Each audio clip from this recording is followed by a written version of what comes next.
Hello students, welcome to E-Pathshala. I am Dr. Muhammad Aqil from Jamia Hamdard. Today we will study about the module Dental Products under the subject Cosmetics in the discipline Pharmaceutical Sciences. In this module we will study about the anatomy of tooth, definition of dentifrices, different types of dentifrices, tooth powder, toothpaste, their formulation, the basic ingredients and special ingredients used in these products, application, packaging and evaluation of dental products. We will start with the anatomy of teeth, that is different parts of the teeth as shown on the screen. Right. The top part of the teeth is called the crown or the cap, and it is the only part we can normally see. The shape of the crown determines the tooth's function. For example, front teeth are sharp and chisel shaped for cutting, while the molars have flat surfaces for grinding. Next is the gum line. Gum line is the layer where the tooth and the gums meet. Without proper brushing and flossing, plaque and tartar can build up at the gum line, leading to gingivitis and the gum disease. Then root, the part of the root that is embedded in the bone. The root makes up about 2/3 of the tooth and holds the tooth in place. Now the parts of the tooth under the crown, first is enamel. Enamel is the outermost part of the tooth. Enamel is the hardest and the most mineralized tissue in the body, yet it can be damaged by decay if teeth are not cared for properly. Next layer is the dentin under the enamel. Now if tooth decay is able to progress its way through the enamel, it next attacks the dentin, where millions of tiny tubes lead directly to the dental pulp. It forms the bulk of the tooth and can be sensitive if the protection of the enamel is lost. Next is pulp. It is the soft tissue found in the center of all teeth, where the nerve tissue and blood vessels are. Now if tooth decay reaches the pulp, we usually feel pain. The pulp extends from the crown to the tip of the root. Cementum is the next layer of the teeth, that is a bone-like tissue covering the root. It is not as hard as enamel. Now we study the structures around the tooth. First of all, periodontal ligament. It is made up of thousands of fibers which fasten the cementum to the bony socket. These fibers act as the shock absorbers for the tooth, which is subjected to heavy forces during chewing. Next is oral mucosa. This is the term used to describe the moist tissue that lines the mouth. Now gums. Gums are the soft tissues that immediately surround the teeth and the bone. It protects the bone and roots of the teeth and provides an easily lubricated surface. Bone. Bone, it provides a socket to surround and support the roots of the teeth. Lastly, the nerves and blood supply. Now each tooth and periodontal ligament has a nerve supply, and the teeth are sensitive to a wide variety of stimuli. The blood supply is necessary to maintain the vitality of the tooth. Now we come to the dentifrices. Dentifrices are the oral health care products that are used by people on a daily basis to promote the oral hygiene. They serve as essential vehicles to carry the inert and bioactive substances that provide cosmetic and therapeutic benefits. Now dentifrices can be classified as regular dentifrices and medicated dentifrices. Now regular dentifrices are the preparations used for cleaning and polishing the surfaces of the teeth to keep them shiny and to maintain the good health of the teeth and the gums. These preparations also help inhibit the formation of unpleasant odors and freshen the breath. Medicated dentifrices are usually cleansing preparations carrying additionally some medicaments which minimize the occurrence of tooth decay or periodontal disease. The active ingredients which are added in these preparations include bactericidal, bacteriostatic, enzyme inhibiting and acid neutralizing agents. Now medicated or therapeutic dentifrices bearing stannous fluoride are widely used. There is evidence of the use of various materials for cleaning and shining the teeth in medieval age. Greeks and Romans used materials like dried plant or animal parts, honey, ashes and minerals as dentifrices. Many of these items were found to be harmful, destroying the teeth, irritating and damaging the oral mucosa. In some religious and cultural groups, people still practice traditional toothbrushing practices without any dentifrice. For example, use of miswak or salt. Okay, we'll start with the toothpaste. Toothpaste are the most popular and widely used preparations for cleansing the teeth and possess the largest market share amongst all dentifrices. Though they are more expensive than tooth powders, yet they are more preferred because of the following reasons. Toothpaste have attractive consistency, better coverage of dental setup, easy to take measured quantity on the toothbrush, no spillage and wastage is there. Now coming to the ideal characteristics of a toothpaste. A good toothpaste should be non-toxic and non-irritant to the teeth, gum and buccal mucosa. It should have very fine particle size and should be free from grittiness. It must clean the dental surface properly without any scratches. The paste should be easily squeezed out of the tube to spread on the brush without sinking into it. The consistency should remain constant in a wide range of temperature during the shelf life of the product.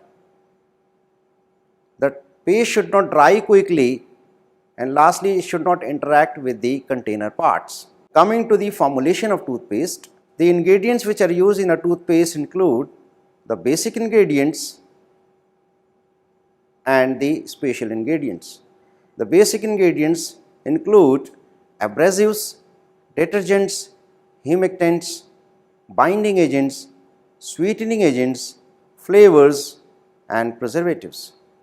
Whereas special ingredients include coloring agents, bleaching agents, lubricants and therapeutic ingredients. If you don't brush or floss our teeth properly, then problems may arise. Right.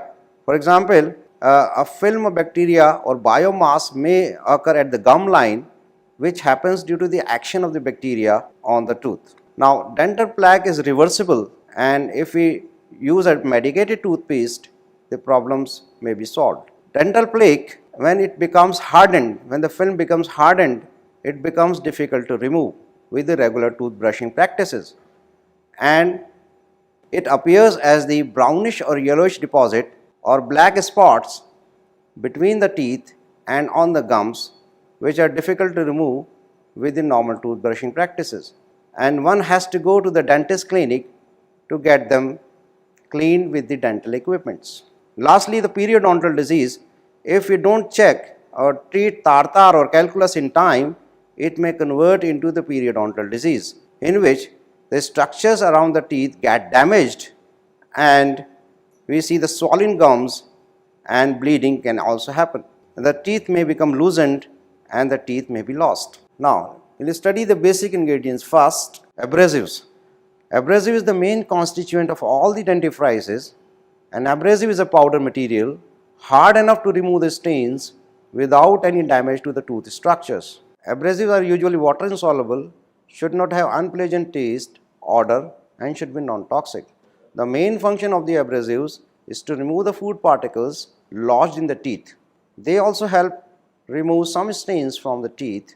Usually, the amount of abrasives is about half of the total weight of the toothpaste. Commonly used abrasives are calcium carbonate, tricalcium phosphate, dicalcium phosphate, aluminum sulfate, magnesium trisilicate, etc. Now, calcium carbonate is the most frequently used abrasive. It is available in different grades. Usually, very light grade calcium carbonate is used in toothpaste preparations as it does not harden easily. It also imparts alkalinity to the preparation. Other salts of calcium used as abrasives are dihydrate and anhydrous dicalcium phosphate, tricalcium phosphate and calcium pyrophosphate. Dicalcium phosphate and tricalcium phosphate both are used as mild abrasives and polishing materials. Dicalcium phosphate is white, odorless and tasteless, slightly soluble in water, whereas tricalcium phosphate is also tasteless, odorless, white amorphous powder, insoluble in water. Dicalcium phosphate imparts neutral pH to the paste, whereas calcium carbonate gives the alkaline pH. Hence, preparations containing calcium phosphates have better taste and enhance the stability of the flavor. Other abrasives used in toothpaste are sodium metaphosphate, magnesium trisilicate, calcium phosphate, talc, kaolin, zirconium silicate, etc. But all these are mild abrasives and are seldom used. Next class of ingredients in the toothpaste are the detergents. The cleansing action of the detergents is due to their lowering of the interfacial tension and production of foam, thus helping in wetting and dispersion of powdered materials in the paste. They also help in penetration of the paste and abrasives into the fine cracks, thus assisting in removal of food particles and debris. They also help in removal of the mucus. Mostly synthetic detergents are used in toothpastes. For example, sodium lauryl sulfate is one of the most commonly used detergents. Others are magnesium lauryl sulfate, sodium lauryl sarcosinate, etc. Detergents may lower the abrasive effect of toothpaste. Next, we are having humectants. Now, humectants help retain the moisture and prevent drying out of the toothpaste and thus impart plasticity to the product. They prevent loss of water and subsequent hardening of the toothpaste when it is exposed to air. The amount of the humectant varies depending on the specific gravity of the powder mix. Less amount of humectant is used in substances with lower specific gravity. Now, commonly used humectants in toothpaste are glycerin, sorbitol, and propylene glycol. Of these, glycerin is most widely used. It also imparts some sweetness to the preparation. Next, we are having binding agents. Binding agents are used in toothpaste to control viscosity and maintain creamy consistency. They also prevent separation of toothpaste. Various hydrocolloids are used for this purpose, usually in the concentration of 1 to 2%. Now, the amount of binding agents can be selected depending upon the consistency desired. Other substances which are used as binding agents include carboxymethylcellulose, sodium alginate, carbopol, bentonite, and V-gum. Sweetening agents are used in toothpaste to improve the taste of the preparation in the mouth. The most commonly used sweetening agent is saccharin sodium, which is used in concentration of 0.05 to 2%.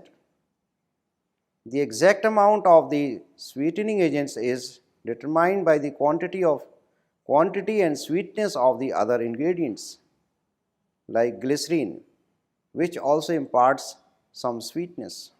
Next, flavoring agents are essentially used in toothpaste for fragrance and good feel during the usage of the product. The flavors used in toothpaste are blending of volatile oils, for example, peppermint oil, spearmint oil, clove oil, cassia oil, cinnamon oil, and menthol. Next, preservatives are essentially added in the toothpaste to prevent the microbial growth due to the presence of gum and water. Now, sweetening agents like glycerin and flavors may also contribute to the antimicrobial action of the preservatives. The commonly used preservatives in toothpaste are methyl parahydroxybenzoate and propyl parahydroxybenzoate. And water is the most commonly used solvent in toothpaste. Coming to the special ingredients used in the toothpaste, we'll start with the coloring agents. Colors are usually not added in the toothpaste as most of these are white. However, colored toothpastes are available in the market these days to mask the color of the other ingredients and to catch the attention of the consumer. The colors to be added in the toothpaste must be selected from the approved list of coloring agents under the Drugs and Cosmetics Act and rules. Usually pink, red and green colors are used in toothpaste. Multicolored and striped toothpastes are also available, and these are prepared using combinations of different colors. Next, bleaching agents. Bleaching agents are added in the toothpaste for removal of stains and whitening of the teeth. They are basically oxidizing agents such as hydrogen peroxide, magnesium peroxide, and sodium perborate. Lubricants. Now, lubricant facilitate the easy removal of the paste from the tube or container without any extra pressure. Liquid paraffin in concentration of 1 to 2% is usually used as a lubricant. Coming to the therapeutic ingredients used in the toothpaste.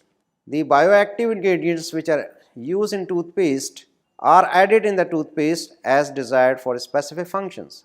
For removal of calculus or tartar, pyrophosphate, zinc and pancreatin are used. However, the most commonly used bioactive substances in toothpaste are fluorides. Fluorides have been reported to reduce caries by 37% in children and by 24% in adults.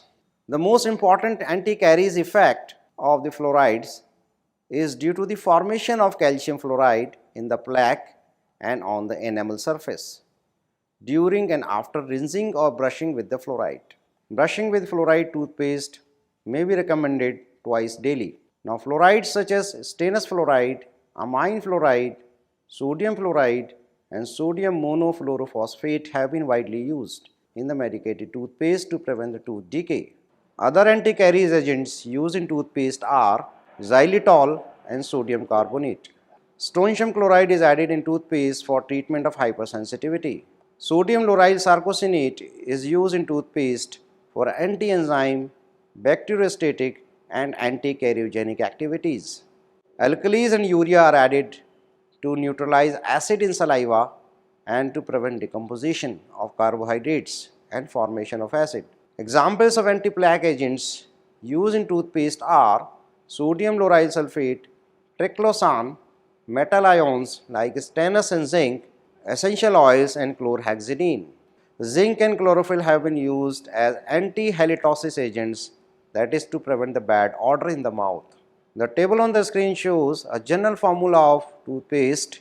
Abrasives are normally used in concentration of 20 to 50%, detergents 1 to 3%, humectant 20 to 35%, binders 1 to 2%, sweetening agents 0.05 to 2%, flavors 0 to 2%, and therapeutic ingredients 0 to 2%, and the water, the solvent 20 to 40%, along with colors and preservatives in concentration of 0.05 to 0.5%. Now, we show you some representative formulae of toothpaste. Formula 1 has calcium carbonate and sodium lauryl sulfate. Calcium carbonate is the abrasive in concentration of 56%. Sodium lauryl sulfate is the detergent. Gum tragacanth is the binder. Glycerine is the humectant. Saccharine sodium is the sweetening agent. Water is the solvent along with flavors and preservatives. Formula number 2 shows calcium pyrophosphate as the abrasive, glycerine as the humectant, gum tragacanth as binder, stannous fluoride and stannous pyrophosphate as the active medicaments, sodium lauryl sulfate, saccharine sodium, water, flavor and preservatives. So, formula 1 is representative of regular cleansing toothpaste, whereas formula 2 is representative of medicated toothpaste. Formula 3 has dicalcium phosphate as the abrasive, sorbitol as the humectant in place of glycerine, sodium lauryl sulfate as the surface active agent or detergent, gum tragacanth as binder, saccharine sodium as the sweetening agent, water as the solvent, preservatives and flavors. Move on to the preparation of toothpastes. Toothpaste can be prepared by two methods. Method A, first of all, gum is mixed with suitable quantity of humectant without any water. And other colloids like methyl cellulose may be dispersed with cold water, whereas ethyl cellulose should be mixed in warm water. Pass the other powders ingredients through a suitable sieve and add gradually to the above binder mixture with continuous stirring. Then add the above mixture to the aqueous medium. Finally, add the flavor and the detergents and stir further to obtain the final product. In method B, the binder is first mixed with the abrasives and other powders. Then this mixture is added in a suitable mixer along with aqueous solution of the humectant, preservatives and sweetening agents. Then mixing is continued to obtain the homogeneous mixture. Finally, the flavor and detergents are added. Now, coming to the tooth powders. Tooth powders are one of the oldest, simplest and cheapest dental preparations. Their market share has been reduced over the years due to popularity of the toothpastes, but they are still being used by a sizable population. The main disadvantages of the tooth powders are floating of powders in air during preparation and use, formation of cake on storage, and uneven distribution in mouth. Now the formulation of the tooth powders. The basic ingredients used in tooth powders are the same except that the binders, humectants and solvents are not required. The abrasives used in tooth powders are also the same as in the toothpastes like calcium carbonate, calcium phosphate, tricalcium phosphate and calcium sulfonate. Now, next slide shows the representative formulae of the tooth powder. The first formula has calcium carbonate and tricalcium phosphate as the abrasives, which constitute about 94% of the total weight of the tooth powder. Then sodium lauryl sulfate is the detergent, sodium perborate is the whitening agent, saccharine sodium is the sweetening agent, and the colors and flavors as required. In formula 2, calcium carbonate is the abrasive, dental soap powder is the detergent, saccharine sodium is the sweetening agent, and the flavors are added as required. Now, procedure for preparation of the tooth powders. All the ingredients are mixed in ascending order of their weights in a ribbon type or agitator type mixer. Finally, the flavoring agent is sprayed on the top of the above powder mix and stirred well. Now, we move on to the application of toothpaste and dental products. Now, applications of dental products. The dentifrices or dental products are used for the following purposes. They are primarily used for cleansing of the teeth. They are also used for polishing and whitening of the teeth. They prevent halitosis or bad odor and refresh the breath. They improve the remineralization of the teeth and also reduce the hypersensitivity of the teeth. They also inhibit formation of calculus or tartar. They also prevent and remove the dental plaque. They are also used to prevent caries and tooth decay. They have also been recommended for prevention of periodontal disease, and they have also been claimed to be effective in correction of xerostomia and mouth ulcer.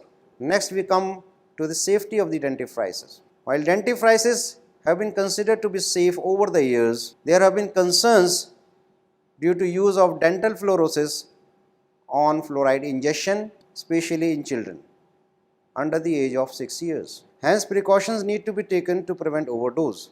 The FDA requires labeling of all fluoride containing dentifrices to include a statement to minimize swallowing. Use a pea-size amount in children under 6. It is also recommended to make child-proof caps on fluoride dentifrices.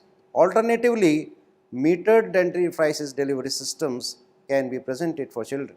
Dentifrices containing fluorides in concentration of more than 1,500 parts per million are categorized as prescription-only medicines and should be used only above the age of 10 years. Other ingredients which can cause problems in toothpaste like sodium lauryl sulfate may cause mucosal disformation or ulceration. Triclosan may cause depression, liver problems, and in some cases cancer.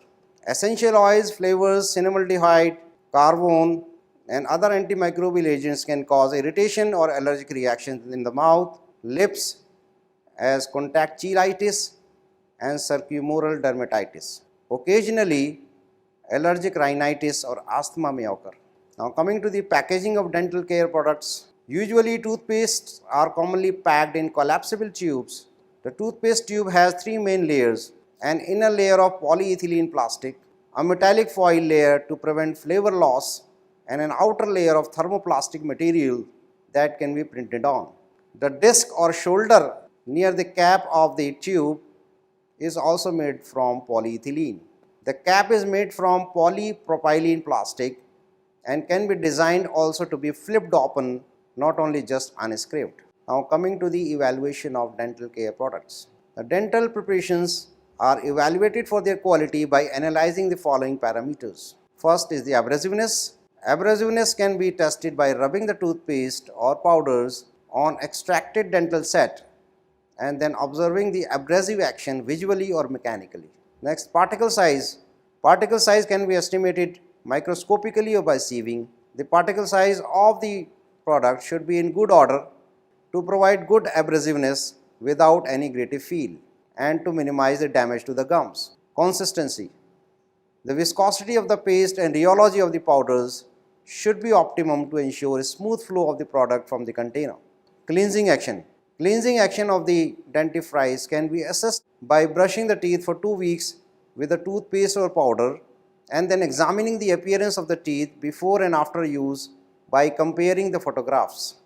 Then pH of the product. A 10% dispersion of the product is made in water and pH is determined. The pH should be optimum so as not to damage the teeth and the gums. Next is foaming property. For the foaming action, a fixed amount of the product is mixed in sufficient quantity of water and is stirred vigorously, and the foam generated is then observed for its nature, density, stability and washability. Next is volatile matter and moisture. A predetermined quantity of the product is taken in a dish and dried till a constant weight is obtained. Change in weight will indicate the percentage of moisture and volatile matter. Then test for heavy metals. Limit tests for heavy metals like arsenic and lead are performed, as these are very toxic metals and can harm the users if used in excess quantity. Effect of special ingredients.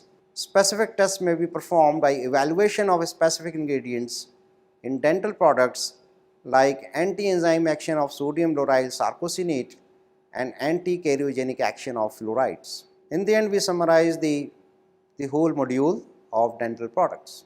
Dentifrices are oral health care products that are used by people on a daily basis to promote oral hygiene. They make the teeth appear shiny and attractive. They are also used for prevention of caries, tooth decay, plaque, tartar or calculus, hypersensitivity, bad odor and periodontal disease. Dentifrices are available in paste, powder, gel and stick forms. The basic ingredients of a toothpaste include abrasives, surfactants, humectants, binding agents, sweetening agents, flavors and preservatives. In tooth powders, binders and humectants are not required. Abrasive is the most commonly used ingredient in dentifrices. Used for cleansing action, it usually comprises about 50% or more of the product. Some special ingredients are added in dental products as desired.